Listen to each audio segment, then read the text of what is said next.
On her wedding anniversary, Linda, an OBGYN, made two big decisions. First, get a divorce. Second, have an abortion. She also set a countdown on her phone. 30 days to get those two things done and completely escape her failed marriage. After making up her mind, Linda used a break between appointments to schedule an abortion for 5 days later. Then a notification popped up.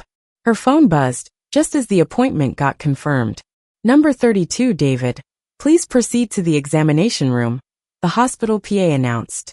Linda looked up in surprise and saw a familiar figure helping a woman into the examination room.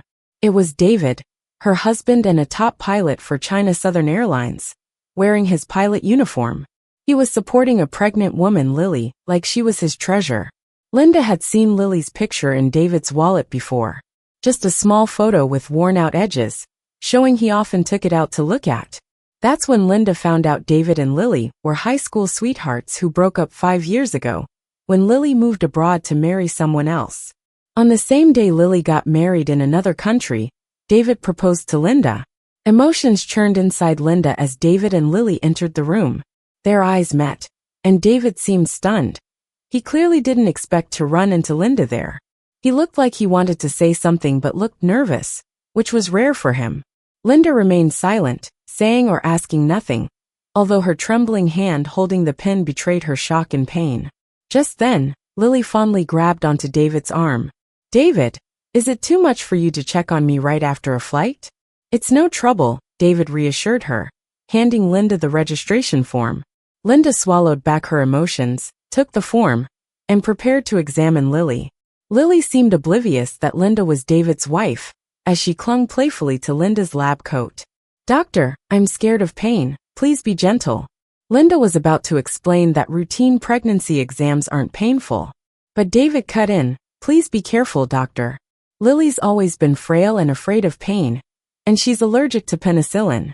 That left Linda speechless, like a thorn stuck in her throat. So she stayed quiet, performing Lily's exam in silence. The scan showed Lily was 8 months pregnant, almost ready to give birth. It was like someone squeezed her heart so much she could hardly breathe.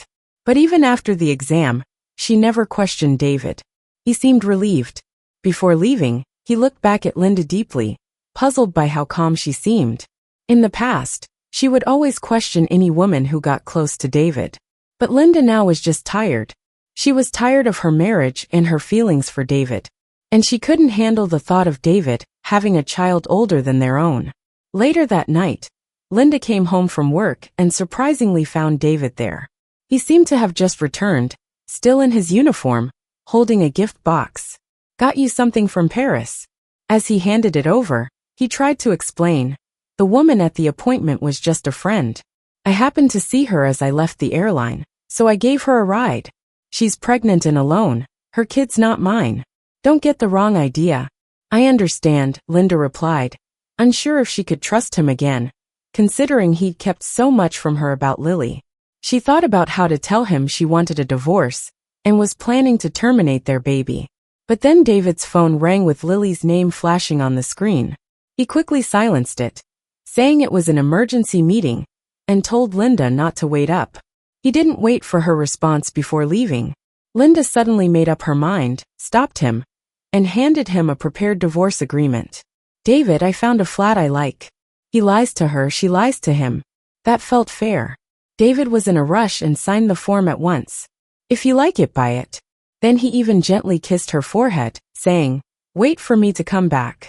The door closed as he finished, leaving Linda staring at the signed agreement, her eyes brimming with tears. Lil, I'm sorry, she whispered, touching her stomach. I can't bring you into a home without love. Linda leaned against the sofa, hugging her belly. For the first time, she realized how empty, vast, and eerily quiet the house felt. She'd thought divorcing David would be tough. But checking her phone's countdown, only 1 day had passed. She had already scheduled the abortion and had the divorce papers signed. As she pondered, her phone's screen lit up with a new friend request. She had a strong hunch it was Lily. And she was right. After accepting the request, she saw Lily post an update. Thanks for setting up the new house for me and the baby, even late at night. Here's to new beginnings. The post showed a photo of Lily with her pregnant belly, a man gently holding it. Linda glanced at the time, 12:37 a.m. David was moving his first love into a new home. The anniversary had passed, but David had acted like it didn't exist, not even mentioning it.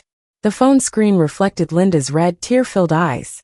She let out a small, sarcastic laugh, and liked Lily's post. Linda took her time last night. She didn't wait up for David like she usually did.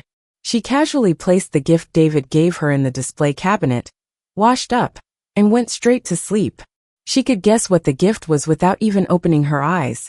Linterdip by Givenchy. It was also Lily's favorite perfume. She figured David probably wasn't coming back that night. But at 3 a.m., she felt the mattress sink beside her. David pulled her into his arms. "Why'd you go to sleep without waiting for me this time?" he asked. The sharp scent of women's perfume hung around him. Linda's voice was strained. "I was just tired today." After 5 years of marriage, this was the first time she'd lost the warmth she had for David. He paused for a moment, then gently apologized. "Sorry. Yesterday was hectic. I forgot our anniversary. Let me make it up to you. I'll pick you up after work tonight, and we'll go out for dinner, okay?" There was a time when she loved how gentle David was. But now there wasn't even a flicker of feeling. All she could think about was if David sweet-talked Lily the same way. Okay. In the dark, Linda was grateful, as it hid the redness in her eyes. David frowned, noticing the change in her mood. "You've been off lately. What's going on?" "Cold." The level of coldness she showed couldn't match even a fraction of how distant David had been with her lately. "Maybe I'm just really tired." Linda turned away from him, facing the other side. "Let's just go to sleep." David got annoyed, tossed the covers, and left. He didn't notice the pregnancy test result she'd left on the nightstand. When the cold seeped in where the covers had been tossed aside, it gripped Linda's heart. She didn't sleep until morning. The next day, even though she was exhausted, Linda got up and went to work. That evening, when a coworker asked if she was working late, she remembered David's promise to have dinner and simply replied, "Not tonight." After work, just as she was leaving the hospital, she got a call from David canceling their plans. His workplace needed him for overtime, he said. Linda was kind of used to being disappointed by now. "Okay," she said, pushing the dull ache in her chest aside, then headed to the nearest mall. But at the mall, while placing some freshly weighed vegetables in her cart, she heard a familiar voice nearby. "You're pregnant, don't eat lychees." Linda turned and saw Lily, with David, the guy who was supposedly working late. David took the lychees out of Lily's hand and put them back. "You can eat as many as you want later, but not now." His voice was soft and indulgent. Though Lily pouted, she let David put them back, clearly enjoying his attention. She even jumped up happily, hugging David's arm tightly. "David, you're so sweet. You're definitely going to make a great dad." Linda's heart twinged as she thought of her unborn child. If David knew she was pregnant, would he be this caring with her too? Then Lily spotted Linda and waved. "Oh, doctor, you're here too?" She approached and held Linda's hand warmly. "Thanks for your help at the hospital the other day." Yesterday, Lily had added her, and had subtly bragged about her relationship status. Today, she acted like they were strangers. Feeling uneasy, Linda pulled her hand back. It wasn't forceful, but somehow Lily stumbled backward. David quickly caught her, snapping at Linda. "What are you playing at? Lily's pregnant." Linda went pale, unable to believe what was happening. Did David love Lily so much he couldn't even see through this low-level setup? And wasn't she pregnant too?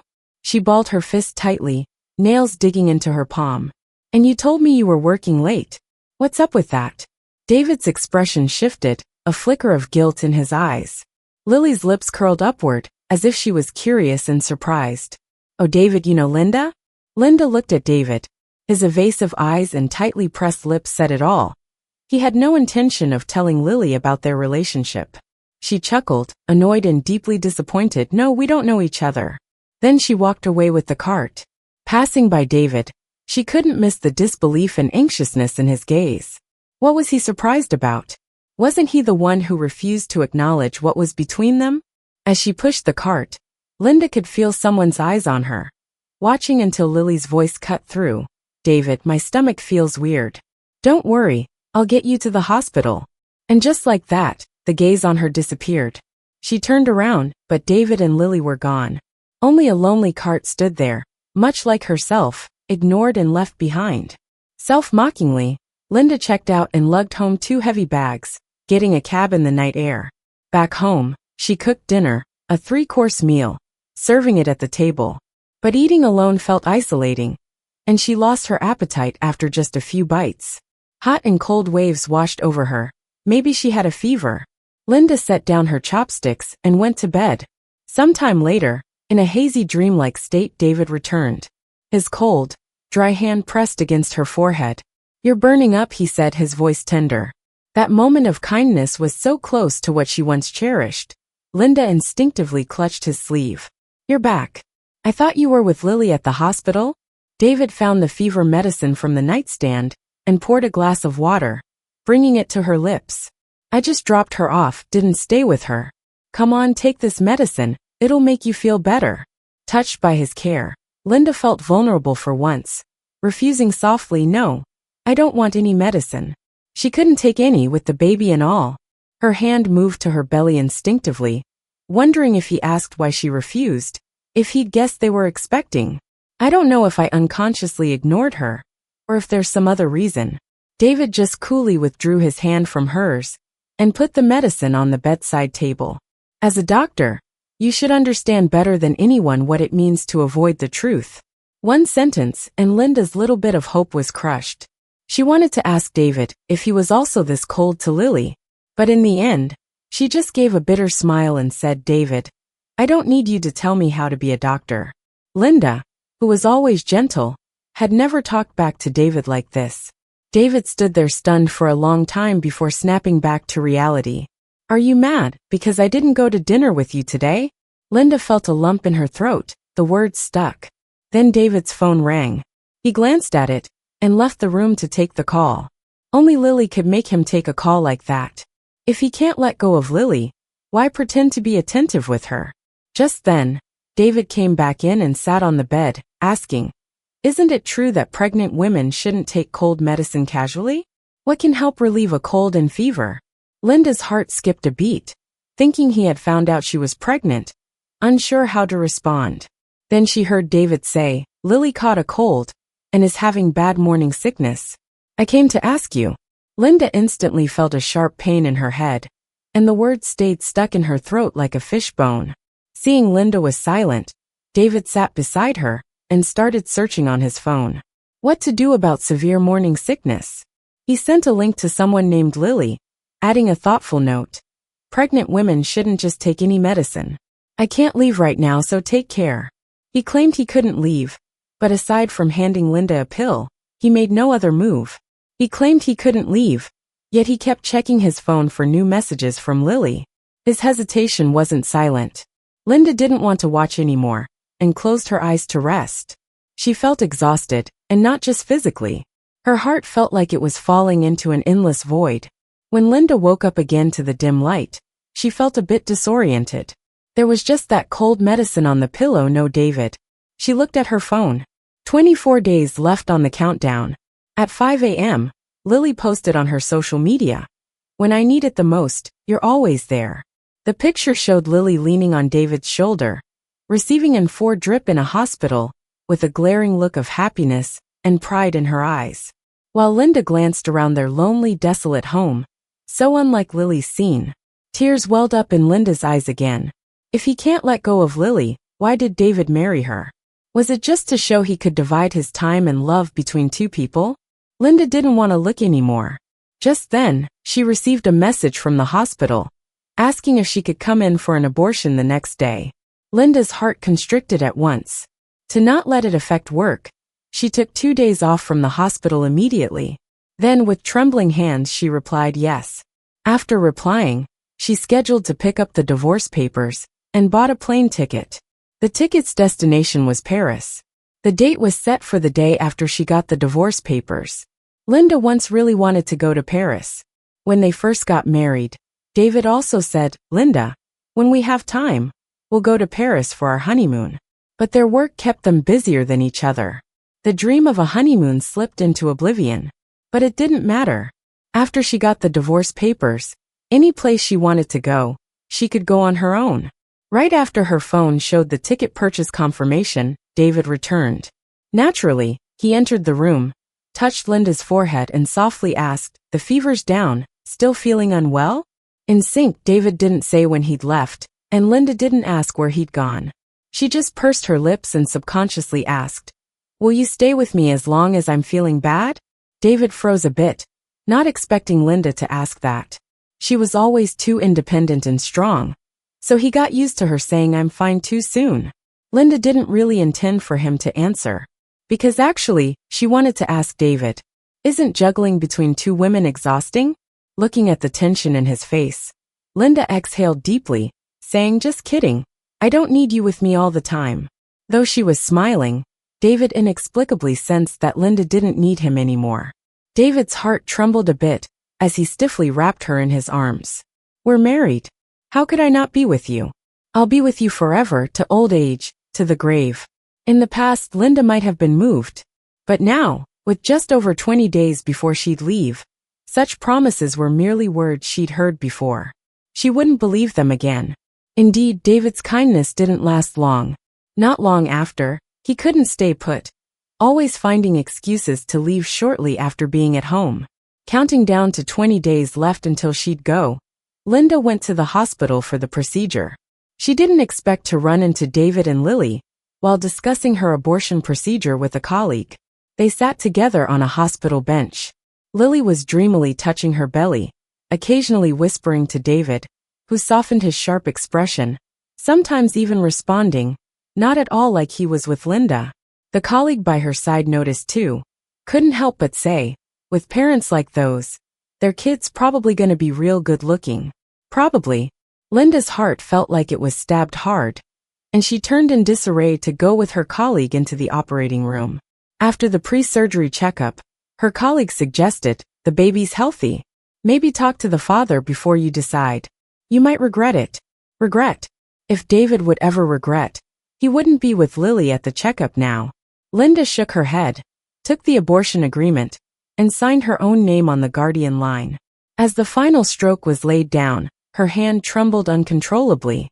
Half an hour later, Linda lay on the cold operating table, watching her coworker use a speculum to open her up, then use an instrument to crush and suck out the baby.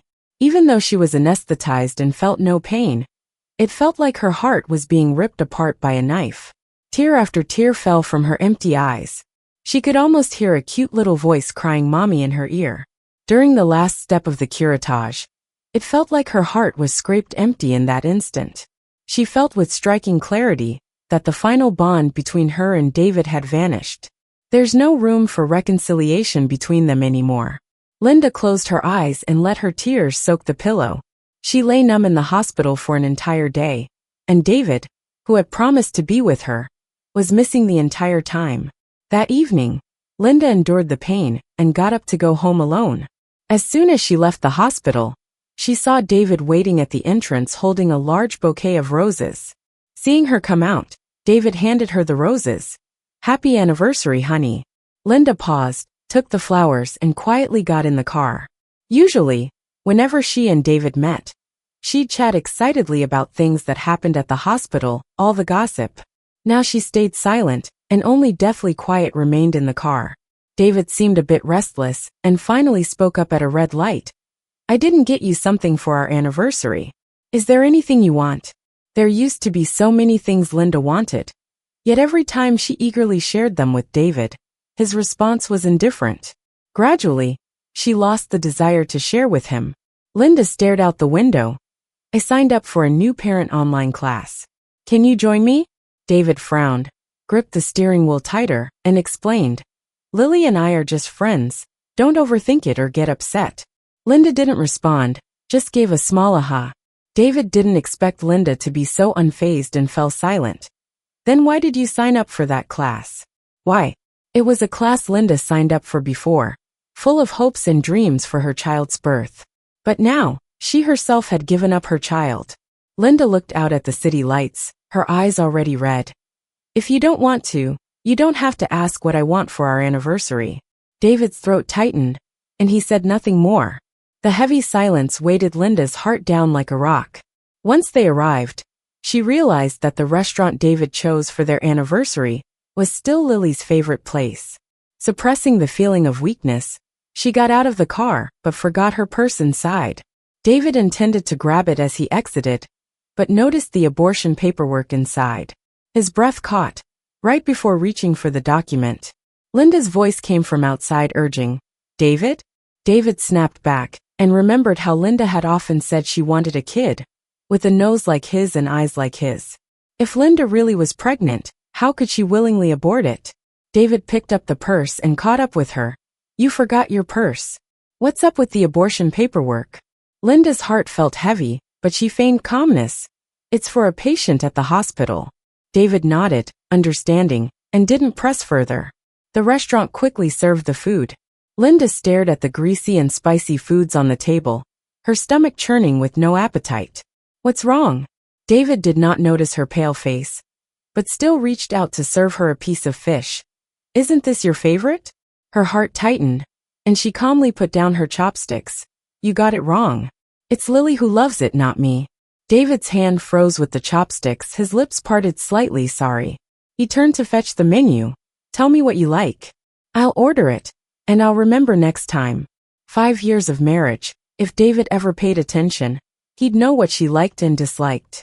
But his mind was filled with Lily's preferences, with no room left for her. Now that she's decided to leave, his belated next time does not matter anymore. No need for trouble. Let's just eat this. David frowned slightly and stayed quiet. Linda didn't pick up her chopsticks again either. The atmosphere stagnated like dead water, reflecting their relationship and marriage. Linda needed recovery time, took a long leave, and didn't go to work. As if compensating, David had been coming home early, showering her with bags and jewelry like they were free. Linda just accepted them quietly, with no trace of joy in her eyes. "Don't you like any of these?" David rubbed his brow exasperatedly, no longer wishing to guess her preferences. "Tell me what you want. I'll give you whatever makes you happy." Linda asked for nothing. She laid out a new dad list based on her online class. "I just want you to do these with me." David glanced at the list casually and agreed. "Sure, whatever makes you happy." He promised and actually kept his word. On the first day, Linda handed him formula and bottle. "You've got to learn to make formula for the baby." David encountered all sorts of issues, either too much water or the wrong temperature. But he didn't mind the hassle, instead he enjoyed it. Successfully preparing formula for the first time, he turned excitedly. "Lily, look." But when he saw Linda, his voice cut off. Attempting to explain, he murmured, throat moving, "I." Linda's lashes fluttered. She couldn't even muster a bitter smile. "It's fine. Keep going." Linda held back any outburst, marked a check on the list. If listened closely, you could hear the tremor in her voice. "When the baby's a bit older, you'll need to start making baby food." She took David to the kitchen, teaching him to prepare baby food. Start with some rice cereal. Mix in a little mashed potato and walnut oil. David had never cooked before, but he learned fast, taking only minutes to get it right. Linda watched him take a photo and sent it to Lily to show off the result. Even though her heart had turned cold, Linda still found it ironic yet felt relieved. She was relieved her baby wasn't brought into this kind of family, and grateful the baby didn't have to bear the parents' mistakes. Linda turned away her teary eyes, checked off the second item. The next day, the new dad's third task was preparing the baby gates and crawling mats. David happily agreed to Linda's suggestion. After choosing with care, he enthusiastically set up a corner in the living room himself.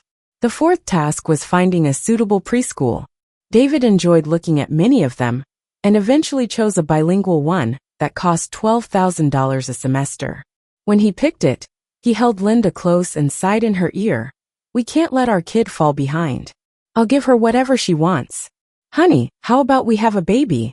When he said that, it seemed like he genuinely wanted to have a child with Linda and to make a home together. But when Linda heard this, her countdown to leaving had only 10 days left. She never told David she was leaving. She wanted him to be lost in the dream of a happy family, because only then, when he found out the truth and the dream shattered, would he feel the same heartbreaking pain she did. After a busy day, Linda patted his arm, signaling that it was time for him to shower. David reluctantly let go of Linda and went into the bathroom. But as soon as he went in, his phone on the coffee table started ringing. Linda frowned but ignored it. Unexpectedly, after it hung up, it rang again, intent on getting through. Unwilling, Linda picked up the phone and answered it. Lily's chiding voice came through. "David, why didn't you pick up? Next Wednesday's my due date. Will you be there with me?" Linda's grip on the phone tightened, fighting off a wave of nausea, and looked at the frosted glass bathroom door with a sneer. "Want me to ask him for you?" There was a brief silence on the line before Lily let out a quiet laugh. "I thought you didn't care about anything." Lily's voice was superior, filled with pity for Linda. "Thanks for taking care of David these 5 years, but I'm back now. You know he married you only to spite me. Linda, if you're smart, you'd step back now and save some dignity." Linda's hand clenched the sofa, feeling a tugging pain in her abdomen. She could accept feelings fading and a marriage ending. She could accept loveless marriages where each lived their own life. But she couldn't accept David holding on to true love while also wanting her warmth. There's no way he gets the best of both worlds. Linda massaged her aching abdomen, faking calmness as she said, "Lily, whatever you get will only be what I don't want. Wonder if David will call you back tonight." Ignoring Lily's angry provocation, she hung up. The sound of water in the bathroom stopped. David came out, drying his hair, and asked who was on the phone. Linda didn't plan on hiding it, Lily. She wanted to know if you'll be with her for her due date next week. She stifled her abdominal discomfort and stared at David. "Are you going?" David paused, looked worried and guilty. "No, why would I go? I'm here with you. You don't like her. I'll stop talking to her after she has the baby." Watching his struggle and insincerity, Linda felt like her heart was being crushed. Seeing she didn't believe him, David gently embraced Linda, trying to change the subject. "Honey, when will our baby come? I've already planned. If it's a girl, she'll learn boxing. If it's a boy." Linda instinctively touched her abdomen, forcing a bitter smile. No, she won't." David didn't hear her whisper and asked with a laugh, "Honey, what did you say?" Linda took a deep breath and with her painful abdomen asked, "I said, if Lily had come back on our wedding day, would you still have married me?" David's hopeful face fell, pale as he stuttered, "You knew." Linda stepped back, withdrew from his arms. Minutes ticked by as David remained silent. Silence sometimes is an answer in itself. Linda's heart felt heavy, sinking into an icy abyss. Finally, David tried to speak. "It wasn't like that." But Linda didn't want to hear it. She firmly suppressed her emotions, raised a hand to his lips. "No need to explain. As long as your conscience is clear, maybe out of guilt, or for other reasons." That night, no matter how much his phone buzzed, David never left Linda's side. He held her tight, terrified of losing her if he let go. When David finally drifted to sleep, Linda opened her eyes, seeing dawn's light fill the room. With only 9 days left before leaving, she'd won against Lily, but lost entirely. Because no matter what she did, she couldn't hide the fact David still had feelings for Lily. His shopping cart was filled with maternity and newborn items ready to ship. His phone search history was full of inquiries like, what to pay attention to during postpartum recovery, what to eat after giving birth, how to select a postpartum nurse. Every little thing pierced Linda's heart deeper. In the following days, David grew busier. He often took a call and rushed out, claiming it was airline business. Linda knew these were just excuses, but she said nothing, asked nothing. Time slipped by almost unnoticed. Linda had finished her recovery period, and it was the day before they were to get their divorce papers. David was rushing out the door again. "Babe, I need to go to an airline meeting. I'll be back soon." This time, Linda ignored his urgency for the first time and called out to him. "David, if we had a daughter, what kind of husband would you want her to marry?" Though in a hurry, David answered without hesitation. "Someone who loves her wholeheartedly and cherishes her." Linda pressed her fingers into the palm of her hand. "What if he also has feelings for someone else?" "Divorce," David replied instantly. Linda went pale and asked the final question that had been lingering in her mind. "What if she has a baby?" David's expression turned serious. "Then she should terminate the pregnancy. I wouldn't want her to be a single mom." With that, David left without another word. Linda watched him go, her eyes stinging. David, these are your words. You better not regret them. Her voice echoed softly in the room, unheard by David as he rushed off. Linda didn't expect him to hear anyway. She glanced at the countdown on her phone. In less than 30 days, she had managed to do everything. Maybe it proved that she and David were never meant to be. Silently, Linda picked up the divorce agreement from the bedside and headed to the Civil Affairs Bureau to get the divorce papers. On the 8th day of the countdown, holding the little green book in her hand, Linda finally exhaled a deep breath. It felt like all her pent-up sadness had dissipated.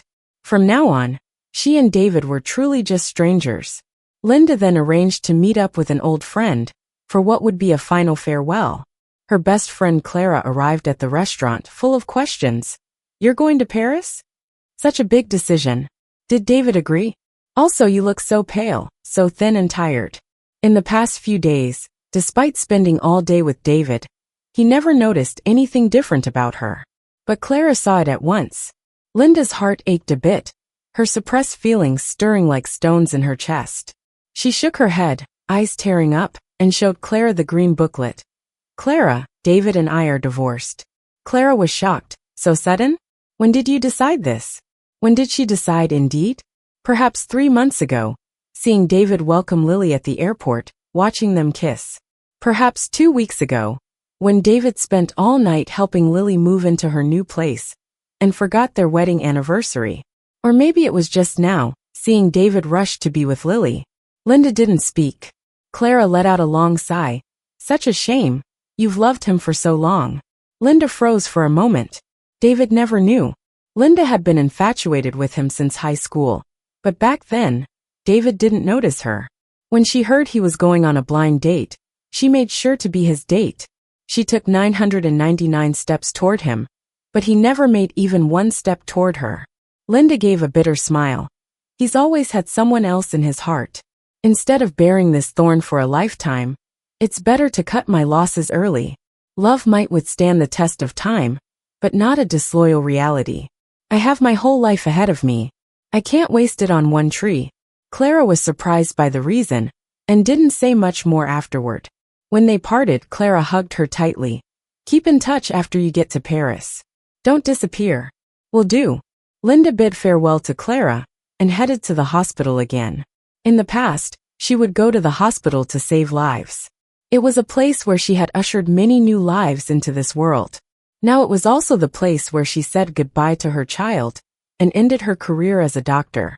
Her director was a bit regretful upon learning about her resignation. In just a couple more years, you would have earned a promotion. If you ever want to come back, we'd be happy to have you. Linda's eyes filled with tears. She bowed slightly and said thank you. Thank you, director. She completed her paperwork and walked out. Unexpectedly, Linda saw her ex-husband David and Lily among the people in the obstetrics department.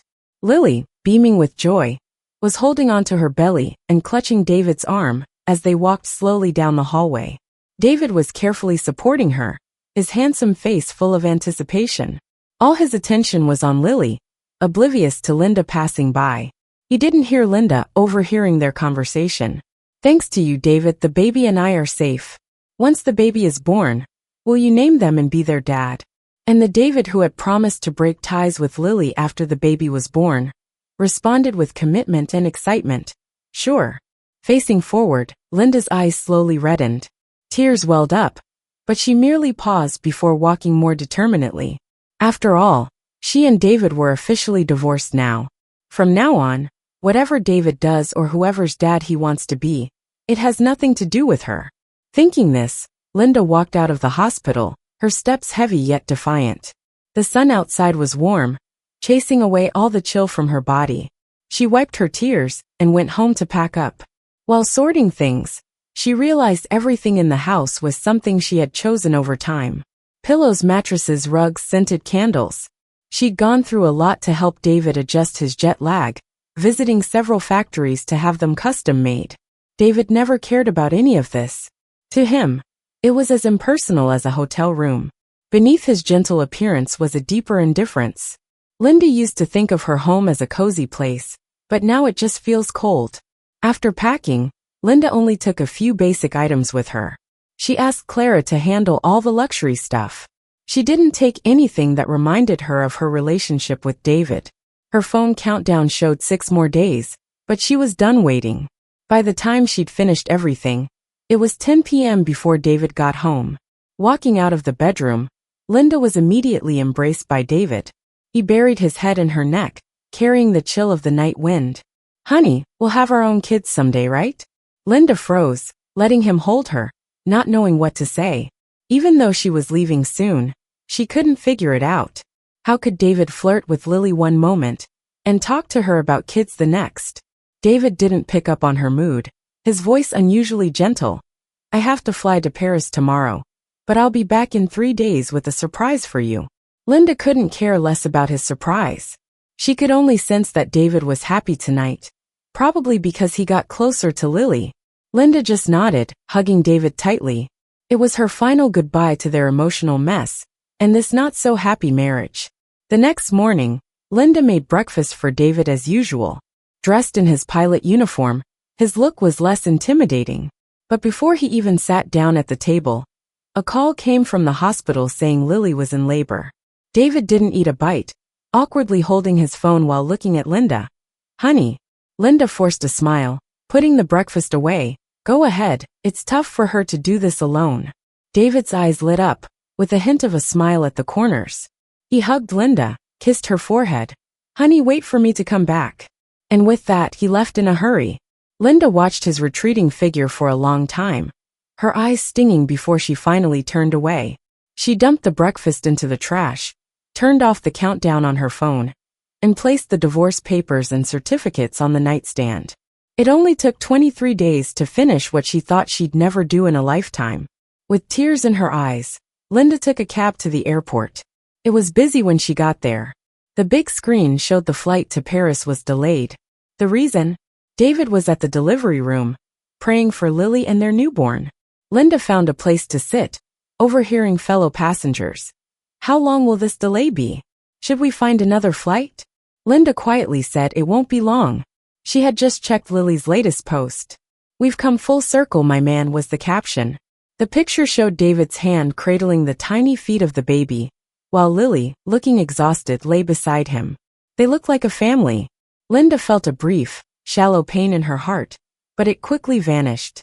An hour later, an announcement came. The flight to Paris was ready for boarding. Linda put on a hat, sat in first class, and quietly awaited takeoff. 10 minutes later, the plane took off. David's cool, low voice came over the PA. "Ladies and gentlemen, my wife gave birth today. I'm truly sorry for any trouble caused by my personal issues." He paused, his voice full of joy. "I have prepared compensation and gifts for you. Thanks for your patience." David was ecstatic, sharing his news totally unaware. Linda was on his flight, quietly leaving him, stepping into a new life. "Passengers, this is your captain.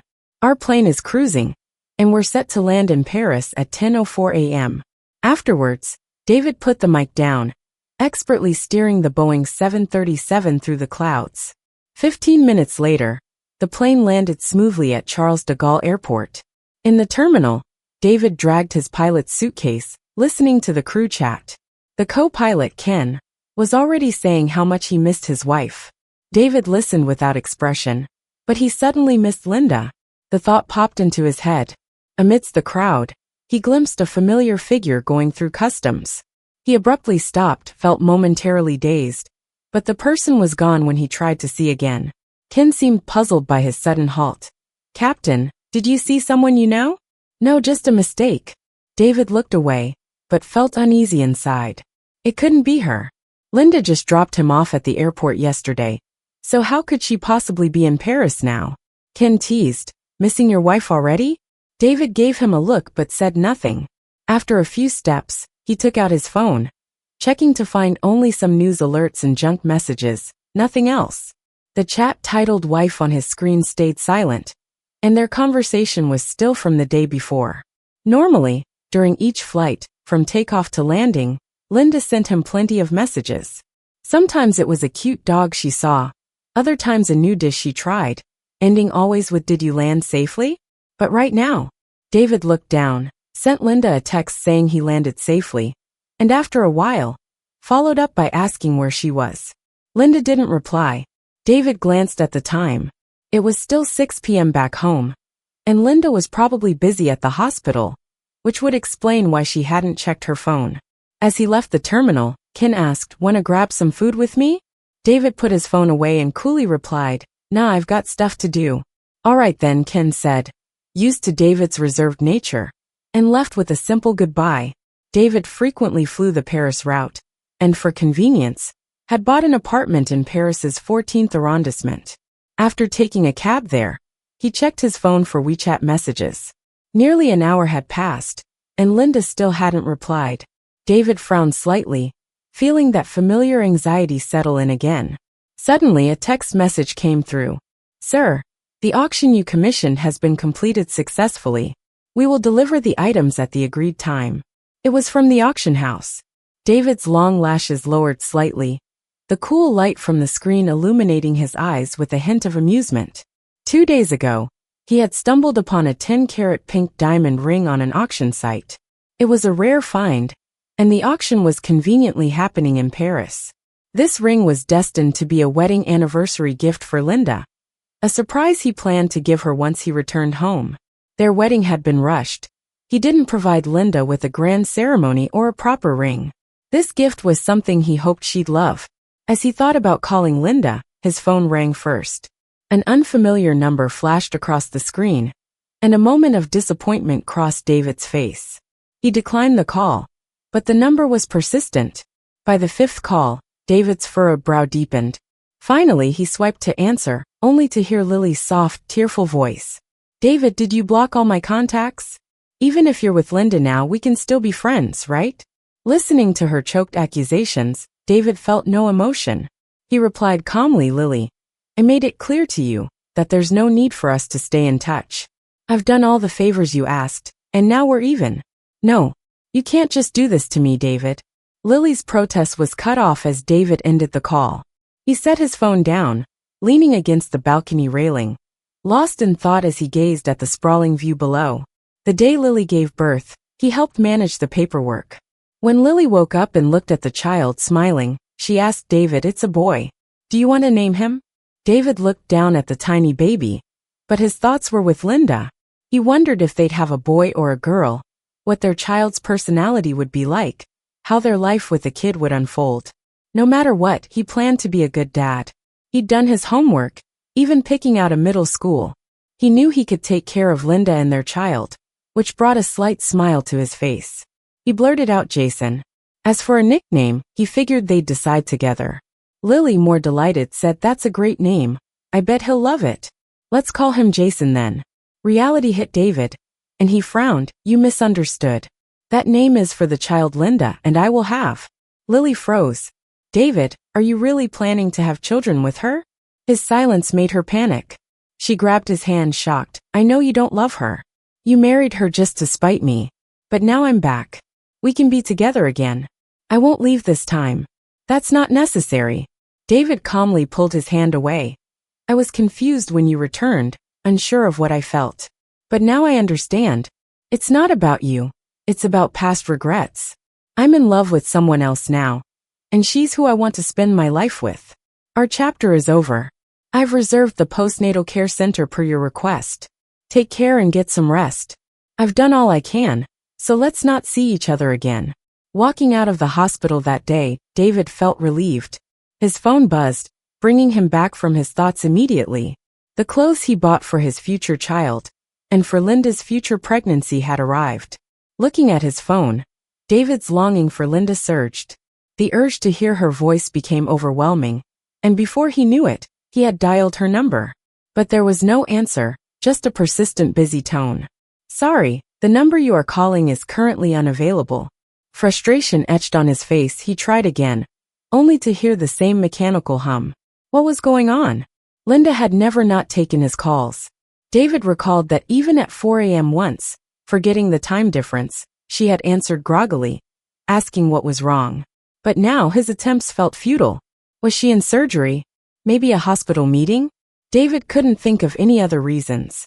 Checking the time, he forced down his rising unease. hopeful that Linda would call once she was free.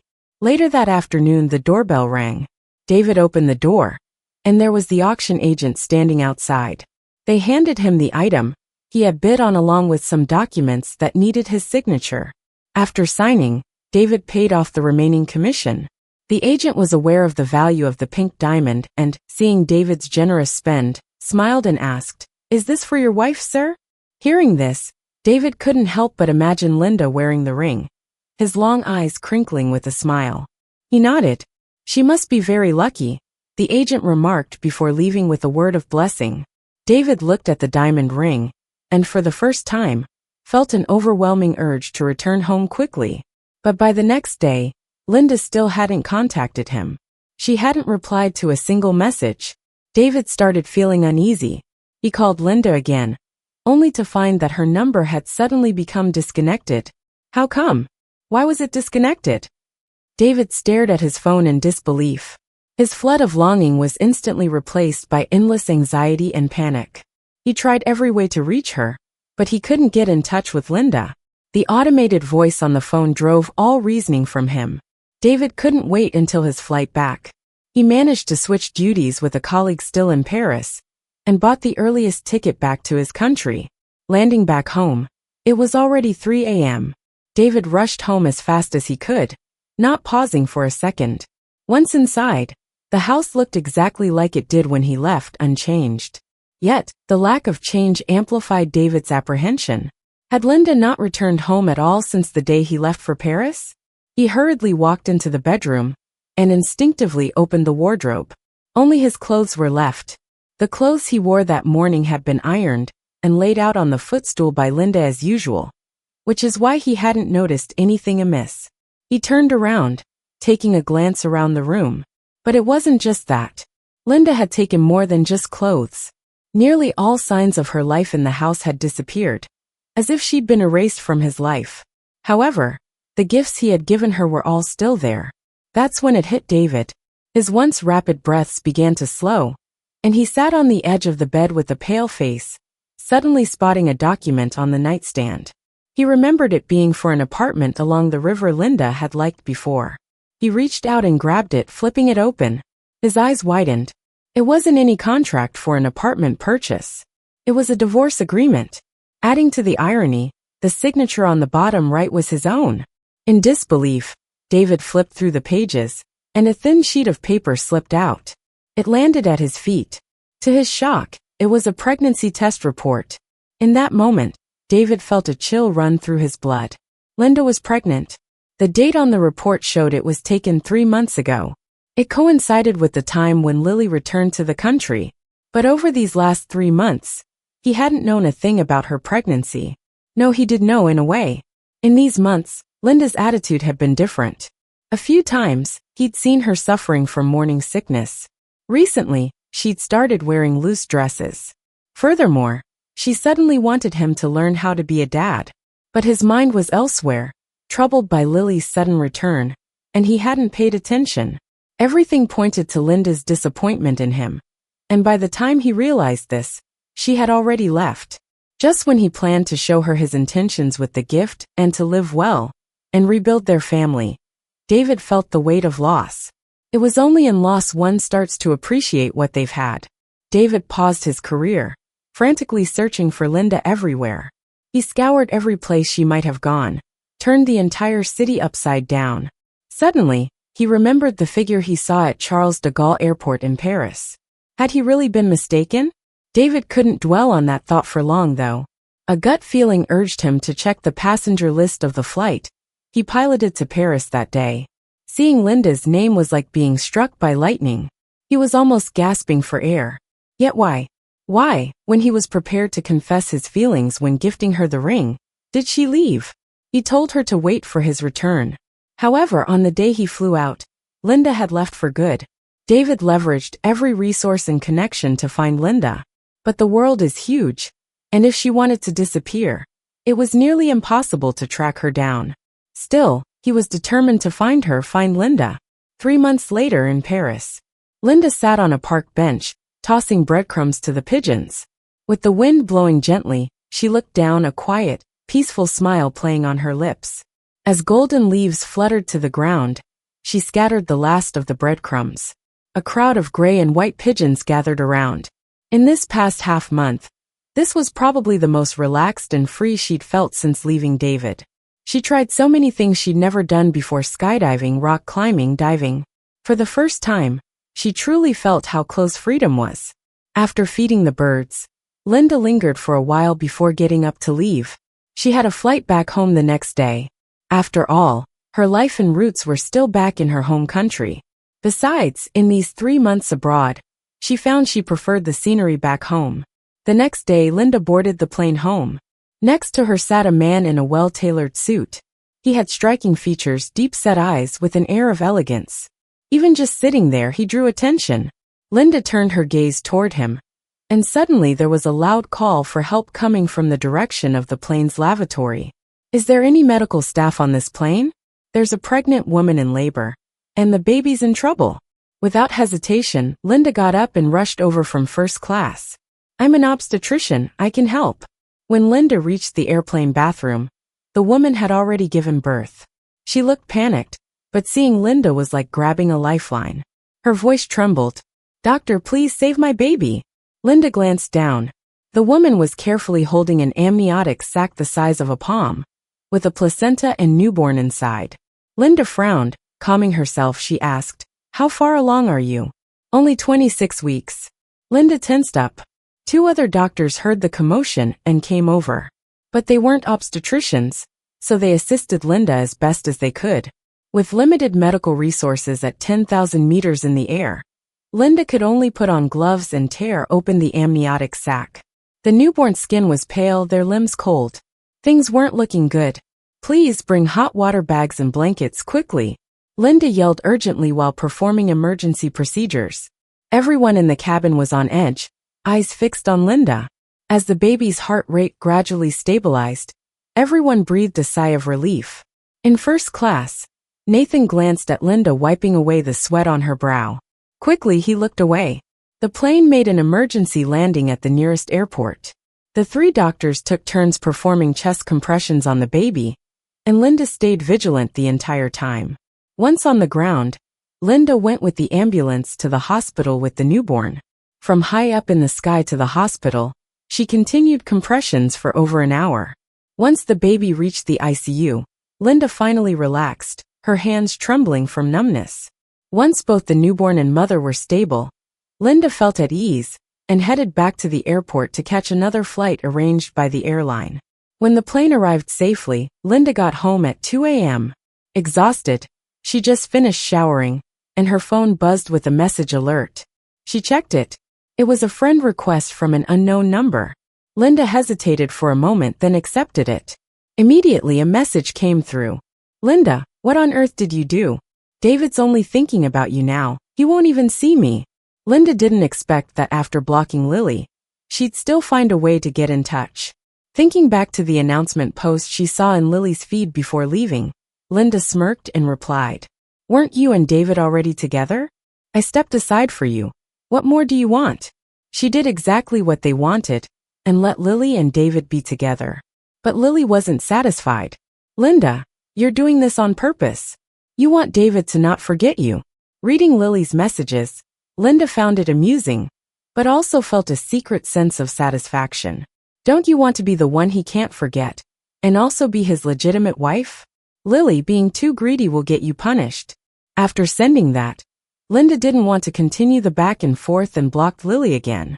Recalling the experience on the plane flying back home, Linda realized she couldn't give up her calling and dream as a doctor. She called her supervisor and expressed her wish to return to the hospital. Once her supervisor welcomed her back, Linda felt relieved. The next morning, Linda drove herself to the hospital to get back to work. Stopping at a major intersection's red light, just as her car started moving, a parent with a child, distracted by their phone, stepped onto the crosswalk despite the light. The child, laughing, ran onto the crosswalk about to collide. Linda's eyes widened. She quickly turned the steering wheel and slammed on the brakes to avoid a disaster. But just then another car was crossing the intersection, and with a loud crash, the 2 cars brushed against each other. Thankfully, The other driver was quick to react, and Linda's timely braking prevented a more serious accident. Trying to compose herself, Linda's mood worsened after seeing the Maybach symbol on the other car. The parent standing there, shocked, held the crying child tightly. Not recognizing the Maybach, but knowing it's an expensive car, they were completely panicked.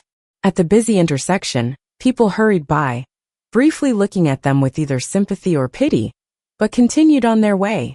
Linda quickly opened her door and stepped out to check the damage. While the Maybach had a scratch, her BMW had a broken headlight and more damage. This was her first accident, and it left her a bit frazzled. Though she swerved to avoid the pedestrian, she'd still hit the other car, and responsibility would be determined by the police. If deemed at fault, how much would it cost her? Could she afford to pay for the Maybach's repairs?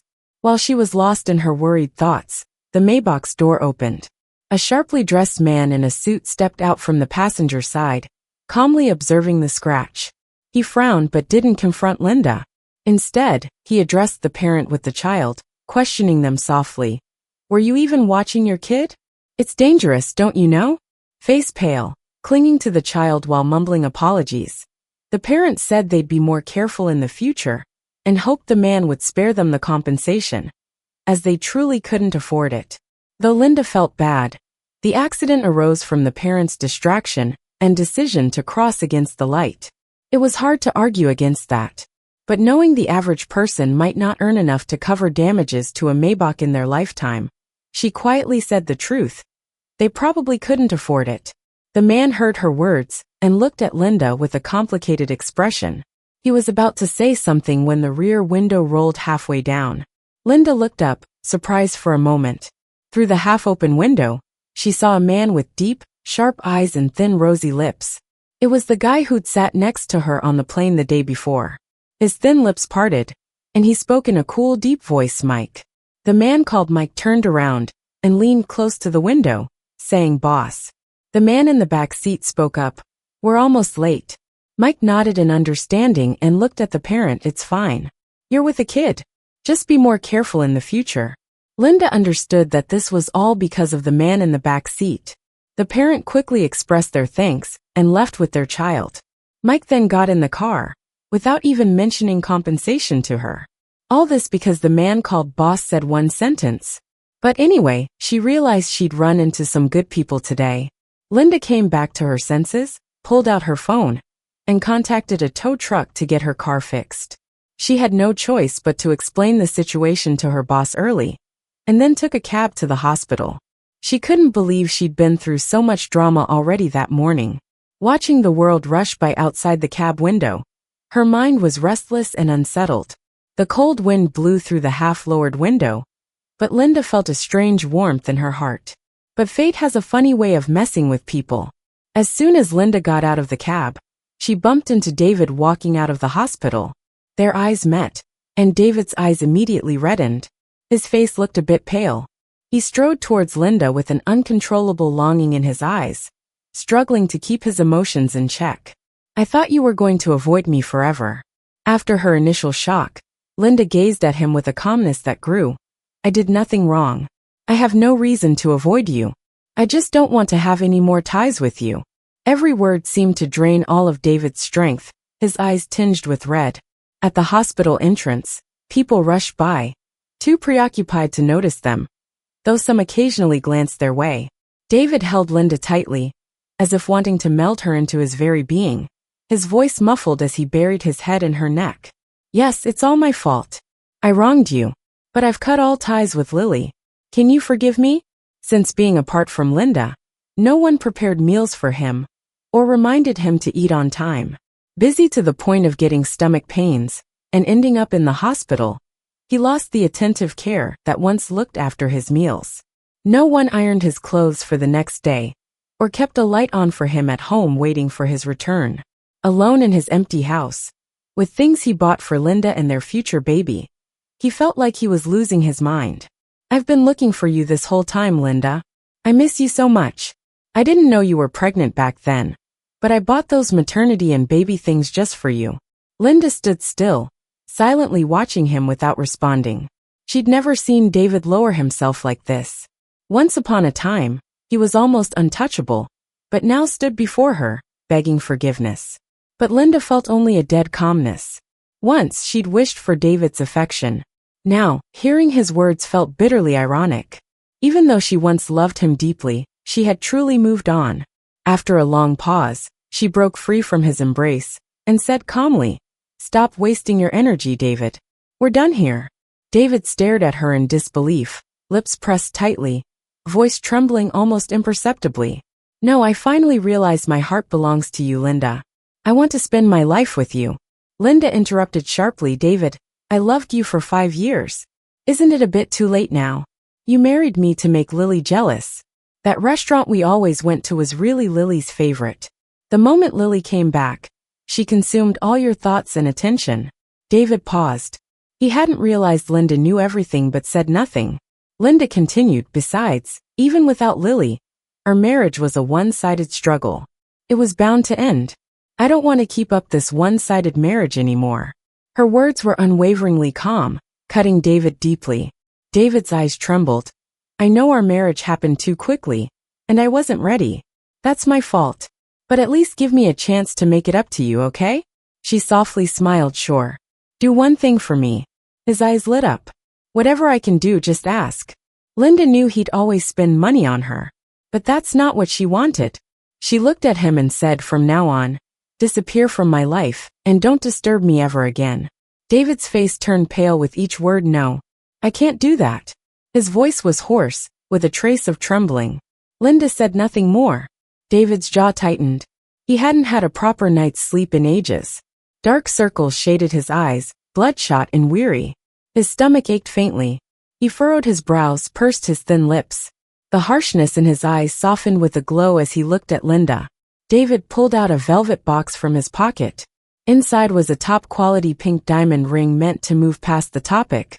"This was going to be your anniversary gift. A surprise I'd planned to give you." Linda didn't take it. Her eyes flickered with surprise, not a trace of joy. Instead, there was a hint of sarcasm.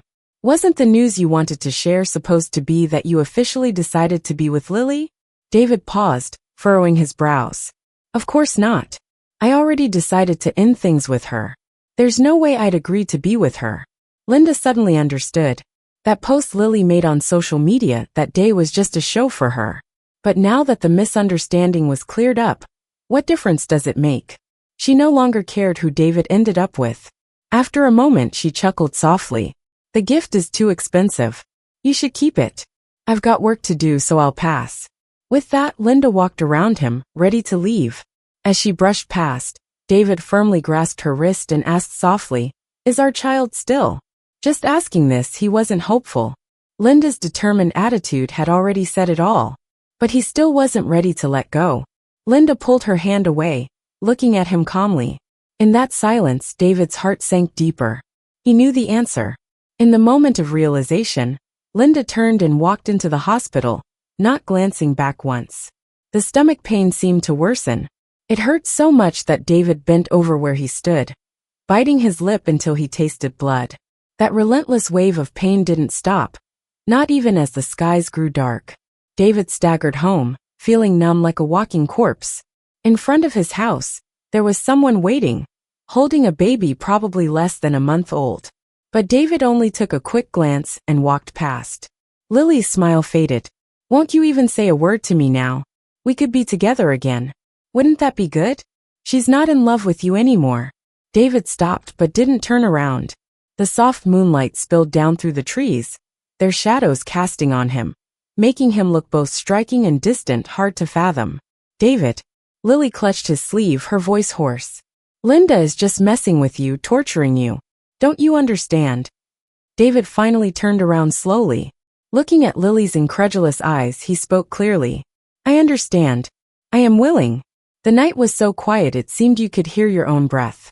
"But David, wasn't I always the one you loved?" Lily asked in a low voice. Each breath was like the tides of the ocean, shouting in desperation. "You and her getting married wasn't because of love. Isn't being separated now a release for you?" David quietly looked at her, freeing his hand from Lily's grip, speaking softly. "Lily, I told you clearly from the beginning. There's no way I'd ever get divorced. Lily stood there, stunned for a long time, shaking her head mechanically. But why? I don't understand, David. Why would you spend your life with someone you don't love? Lily, this isn't about love or not love anymore. David's eyes were empty, serene like death. Being with her means building a home. It's not just a relationship anymore. His eyes reddened as the cold night wind brushed against them, bringing a sting. He could have had a good life with Linda. If he hadn't tended to Lily while Linda was pregnant, if he'd recognized his feelings sooner, been kinder, if he'd been honest with Linda about everything with Lily. Then he'd come home to find Linda lazily waiting for him on the couch, with fresh, warm food on the table. When the baby was born, he'd make formula, cook meals for the baby, play games, and Linda would record them smiling. But now he had nothing. David, I could also build a home with you. We could have our child together. I'll be better than her, never leave you. I'd do anything for you. Lily grew more agitated, tears streaming, her voice rising. I don't want anything else. I just want you. You're all I have. Her frail figure stood in the shadows. She'd said everything, as if standing at the edge of a cliff. She'd put everything on the table, just to rely on David again, no matter the cost. Lily thought sacrificing so much for David would move him. They had once been in love after all. But the sharp cry of a baby interrupted her thoughts. The child, startled by her raised voice, started wailing. David lowered his long eyelashes, obscuring his emotions. All Lily heard was his deep, pleasant voice, reminding, the baby is crying. As David turned to leave, Lily woke up from her trance. She hurriedly chased after him, shedding tears of grievance. I get it, David. You don't want to divorce. I understand. I shouldn't have come in between you and Linda. It's all my fault. I'll step back, be a quiet supporter, not ruin your relationship. Is that okay? But David's gaze carried no warmth, and for the first time, he looked at her with genuine annoyance. It's impossible to reason with you. David frowned, his voice flat. Why bother with someone like me? He stood there as memories raced through his mind. He thought of everything Linda did for him in their 5 years of marriage. Yet, when he tried to recall what he did for her, he could barely count them on one hand. He never really cared for her. So getting to this point, wasn't it just his own doing? He knew it deep down. Yet, the burning resentment in his heart was like a raging fire he couldn't put out. David seemed to get lost in thought, shaking his head with a hint of self-mockery. When he looked back down at Lily, his eyes were cold and emotionless once again. I've made too many mistakes, but no matter what, there's never going to be anything between us. He glanced at the crying child, perhaps remembering that he and Linda once had a child too. He sighed softly. Comfort the kid. At least be a responsible mother. It was as if Lily suddenly remembered she had a child of her own, clinging to her, crying, and pulling on her shirt. She crouched down, trying to soothe the child, tears spilling from her eyes. Linda used to mock her, saying her greed would lead to her downfall. She thought she had David's heart, and was arrogant about it. But only at this moment did she realize how utterly wrong she had been. David went home, sat on the couch, and looked at the long lifelock and silver bracelet he had prepared for their child, lying on the coffee table. Everything in the house related to the child was something he had personally arranged. But now, the home that should have been filled with warmth was just cold and empty. David covered his face with his hands. The house was so quiet that even a faint whimper sounded painfully clear. A week later, the night was as deep as thick ink. Linda had just left the hospital after her shift when her phone rang. She took a look, then answered it. Hey Mom, when are you taking time off? The day after tomorrow. Why? Linda was a bit confused since her mom rarely asked about her work. Her mom paused and then laughed. Well, of course, I'm thinking about your future. You're not planning to stay single for that guy forever, are you? No. Linda was taken aback. She wasn't planning to stay alone forever for David. But that didn't mean she was ready to jump into a new relationship just yet. She tried to be polite. Mom, I'm not looking to rush into anything. Well, it's too late for that, because I've already set someone up for you to meet. Her mom's tone was firm. Trust me, I know you'll like him. He's from a good family, looks good too. And I know them well, so there's no way you'll get hurt. You're meeting him the day after tomorrow afternoon. Now don't stand the guy up. With that, her mom hung up before Linda could even protest. There was no way around it. Linda might not want to go, but she'd at least meet the guy and explain things. To her surprise, though, her mom's arranged date turned out to be the same guy who sat in the back seat of a Maybach that day. The man looked at her with a hint of surprise too, but quickly returned to calm. Embarrassed, Linda let out a couple of nervous laughs and sat down, contemplating fate's strange humor. She was torn between introducing herself or apologizing first, still remembering the incident with the car. Before she could decide, the man spoke first. His eyes were deep. He extended a fair, slender hand. Nathan. Linda hesitated for a moment but shook his hand. Linda, I remember you. Nathan's eyes crinkled briefly, and they quickly let go of the handshake. His voice was deep, clear, and resonated like music to Linda's ears. As she withdrew her hand, Nathan's lingering warmth remained on her palm. Her heart raced unexpectedly. Really? Linda laughed awkwardly, not expecting him to remember her mishap from that morning. She held a cup of warm water, thinking how to apologize. I'm really sorry about that morning. It wasn't on purpose. It's not about that. Nathan smiled, not bothered about the car incident. I remember you from the plane, when you saved that premature baby. Linda was caught off guard. She didn't pay attention to anything else at that time, focusing only on saving the baby. Nathan hadn't expected that a casual glance on the plane would lead to such a memorable meeting. Nor did he expect so many coincidental encounters with Linda. I'm not sure what dishes you like. Nathan handed her the menu. Order whatever you want, don't be shy. His voice was calm and soothing.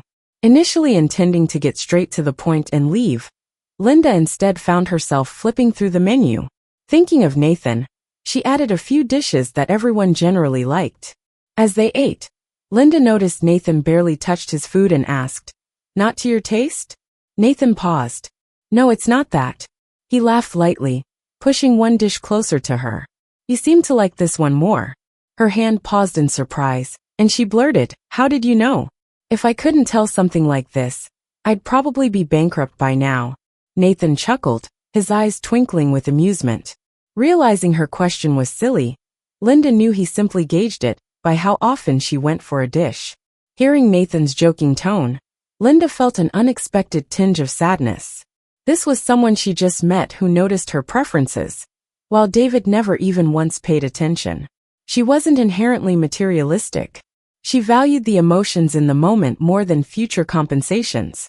Luckily, she'd completely ended that pointless emotional investment. After dinner, Linda decided to go for a walk nearby. She hadn't planned to bother Nathan, but he insisted it was too early to return and that his mom would ask questions. Spending the afternoon with Nathan was nice. He had a knack for making her feel at ease. She started to rethink her initial impression of him as distant and hard to approach. When they got back, Nathan drove her home and stopped the car outside her building. Linda got out and said goodbye. As she turned to go inside, she spotted David standing at the door. His eyes were locked on her, then darted to the parked Bentley, dark and intense. Linda, who was the guy that drove you back? David, who I spend time with is none of your concern, right? Her icy tone cut David deep, jealousy flaring up. As Linda ignored him and moved to walk past, David grabbed her wrist tightly, his voice rough. Don't go. Let go. Linda's voice was cold as she struggled to free herself. David looked momentarily remorseful and wanted to move closer, but a tall, solid figure suddenly stood in front of Linda, voice dripping with sarcasm. Can't you tell she doesn't want to see you? Nathan was there, blocking Linda.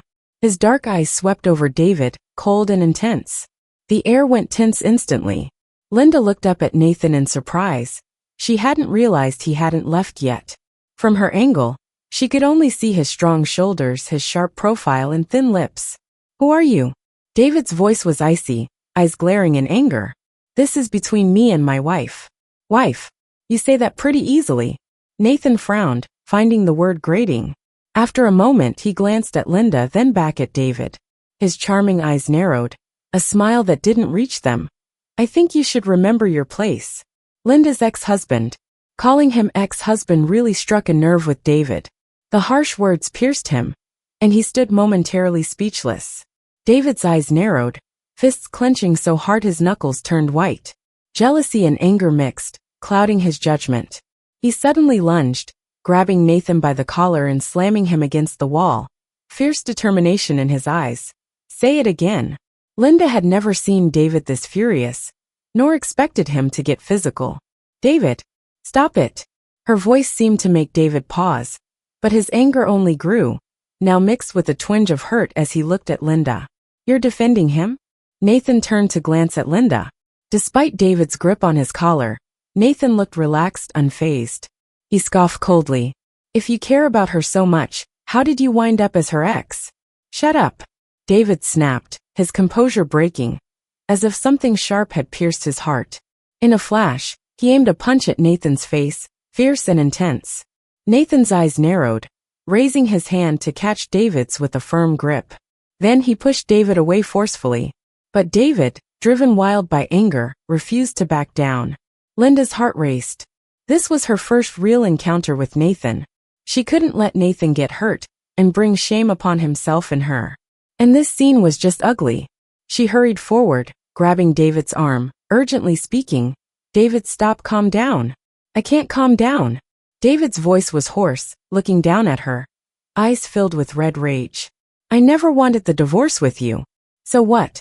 Linda snapped, both angry and helpless, fixing him with a cold stare. It doesn't matter what you want. We're divorced, David. Linda, her breath heavy with frustration, spoke with a cutting finality. David clenched his fists, voice strained. Even if you're not willing to get back with me, you shouldn't be accepting another man this easily. Excuse me? David's voice rose slightly, frustration boiling over. I meant you shouldn't get close to another. Smack. A slap landed hard on his face. The empty hallway echoed with the sound. Linda's right hand trembled slightly, palm tingling. She was really furious, and the slap showed it. David turned his head, a bright red mark blooming on his pale cheek. David's eyes flinched, but the reality of it slowly sank in, making him realize how out of line he'd been. His lips quivered, a whisper escaping, I'm sorry. Leave. Linda's voice was steady, void of emotion. I don't want to see you again. David's eyes welled with tears, fear nibbling at his heart, yet words failed him. Nathan's gaze shifted from Linda's shaking hand to her trembling body, a trace of hidden sympathy in his steady eyes. Linda looked at David, her eyes filled only with disappointment. Whoever you end up with is no concern of mine. Just like who I'm with is none of yours. Don't interfere with my life again. Don't make me repeat myself. David looked at her, eyes pleading but unable to utter a word. You're not leaving? Linda laughed lightly. All right, I'll go then. With that, Linda walked around him without hesitation, leaving without a second glance. Wait, I'll go. David quickly grabbed her wrist, but let go as soon as Linda frowned. I'll go. David was scared, afraid that if Linda left, he'd struggle to find her again. He didn't want to feel that way ever again. David's eyes darkened as he moved his heavy feet away dejectedly. Are you okay?